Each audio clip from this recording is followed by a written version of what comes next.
Praise the Lord. The best wishes to you and your family members in the name of God. దేవుని నామమునకు మహిమ కలుగును గాక. దేవుని నామం పేరట మీకును మీ కుటుంబ సభ్యులందరికీ శుభాభివందనములు. ఈరోజు దేవుని వాగ్దానం. Today God's promise. యేసుక్రీస్తునందు మీరందరూ విశ్వాసము వలన దేవుని కుమారులయ్యున్నారు. గలతీలకు రాసిన పత్రిక 3వ అధ్యాయం 26వ వచనం. For in Christ Jesus you are all sons of God through faith. Galatians chapter 3 verses 26. క్రీస్తునందున్న ప్రియమైన సహోదరి సహోదరులారా, ఈ ఉదయకాల సమయమున దేవుడు మనందరితో తెలియచేస్తున్నాడు. చూడండి, అపోస్తుడైన పౌలు ఆ యొక్క గలతీలకు తెలియచేస్తున్నాడు. దేవుని యొక్క సంఘాన్ని గురించి, దేవుని యొక్క బిడ్డల గురించి, దేవుని యొక్క విశ్వాసుల గురించి, తన ప్రజలైన వారందరికీ అపోస్తుడైన పౌలు దేవుని యొక్క మాటలను తెలియచేస్తున్నాడండి. మరి యేసుక్రీస్తునందు మీరందరూ విశ్వాసము వలన దేవుని కుమారులై ఉన్నారని దేవుడు మాట్లాడుతున్నాడని ఆ యొక్క గలతీలకు రాస్తున్నాడండి. చూడండి, దేవుని మాటలను స్పష్టంగా తెలియచేస్తున్నాడు.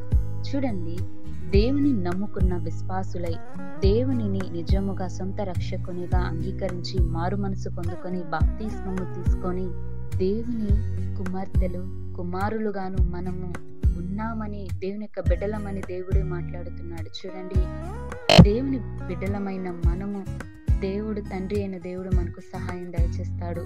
మనకు వెన్నంటే ఉంటూ ప్రతి విషయములోనూ మనకున్నటువంటి అక్కర్లన్నిటిని తొలగించి మనకు సహాయం దయచేస్తాడు. చూడండి, నేటి వరకు దేవుడు మనలందరినీ సజీవ లెక్కలోనే ఉంచి ఉన్నాడని దేవుని యొక్క మాటలు తెలియజేస్తున్నాయి.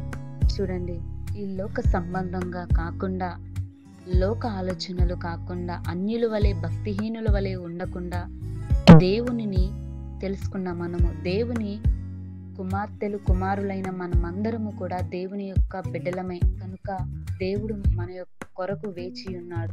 మనలను రక్షించాలని, మనలందరినీ మరలా రక్షణలోనికి నడిపించాలని, సాతాను సంబంధులుగా పాపంలోనికి కానీ ఆ యొక్క చీకటి అగాధంలో పడిపోయిన వారందరినీ కూడా దేవుడు తన యొక్క వెలుగుతో బయటకు తీసుకురాగలడు. చూడండి, దేవుని యొక్క మాటలు వినండి, దేవునిని అంగీకరించండి, దేవుని ఎడల భయభక్తులు కలిగి ఉండండి, నీతిగా నడవండి, యథార్థంగా బ్రతకండి, జీవితాలను సరిచేసుకొనమని ఆ యొక్క ప్రజలందరికీ తెలియజేస్తున్నాడు. అయితే ఈ దినమున దేవుడు మనతో మాట్లాడుతూ ఉన్నాడు. మన యొక్క హృదయము దేవునికి సమర్పించుకోవాలి. మన యొక్క ఆత్మ దేవునికి చేరుతుందండి.